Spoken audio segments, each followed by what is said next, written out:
Guys, I'm Ethan, New York-based organization development coach, and I specialize in working with organizations to unleash their employees' untapped potential. I also coach their leadership teams, and I help them grow their business through primarily culture transformation, creating an amazing place to work.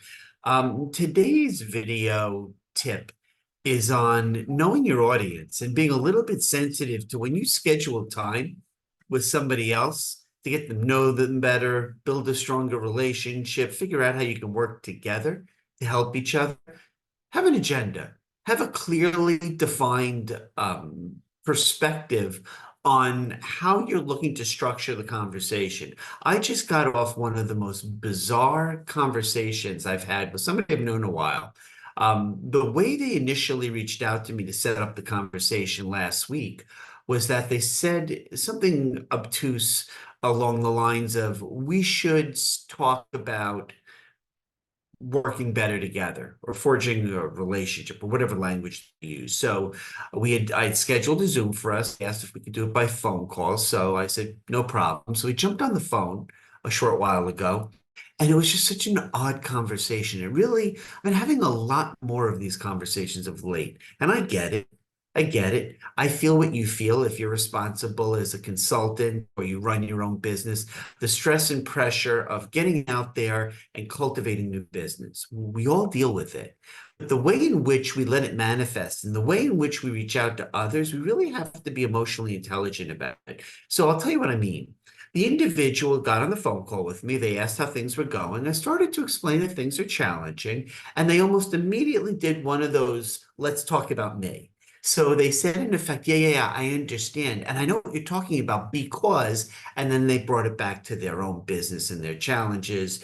A big piece of what they do in addition to their day job is they're very actively engaged in running a business networking group that they've been doing for a few years.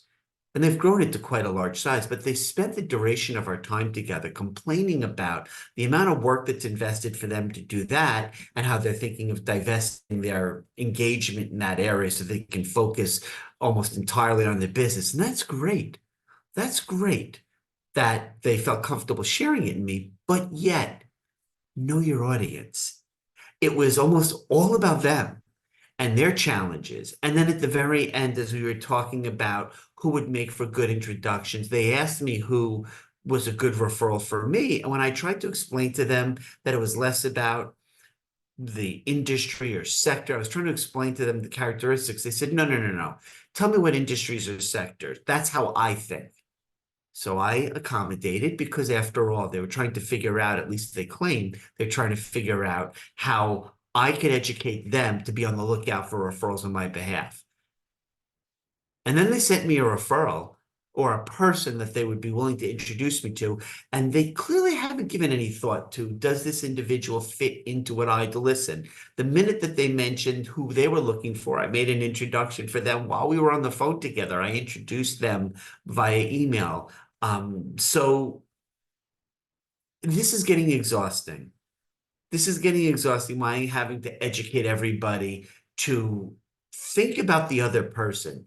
It's really not that complicated. When you are in the business of cultivating business relationships, it's a mutually beneficial way for two parties to get together, learn about one another, care about each other, and figure out how you can help one another.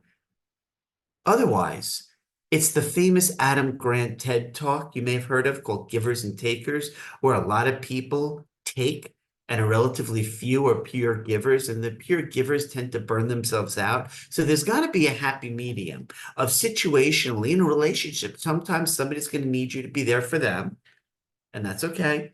You're there for them. Sometimes you'll need them to be there for you.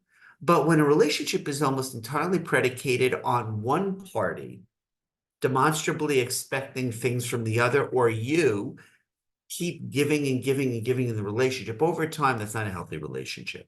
So please, if your business requires you to constantly be reaching out, making networking overtures, understand that cultivating relationships is a two-step process. The first is the networking. You got to kiss a lot of frogs and hope they turn into princes or princesses. You have to be out there. You have to meet a lot of new people. Some people really enjoy it. Some people hate it. Most are somewhere in the middle, like I am. But you have to be out there. That's the first step, is getting yourself out to make those first relationship connections. But then after that initial first opportunity to connect becomes the relationship phase. So think about it from a sales perspective, right? I'm not a salesperson, but think about you have a client, you have a customer. It's customer lifetime value. It's the number of touch points that it takes over the duration of the relationship, from the first encounter to the last time you part ways. It's a number of relationship touch points. So after that first one-on-one, whether it's in person or Zoom, whether you meet them at a group networking event or somebody introduces you and you have a one-on-one initially, it's subsequently, how can you add value? How can you share resources? How can you notify them of upcoming events or conferences or shows that they might be interested in attending?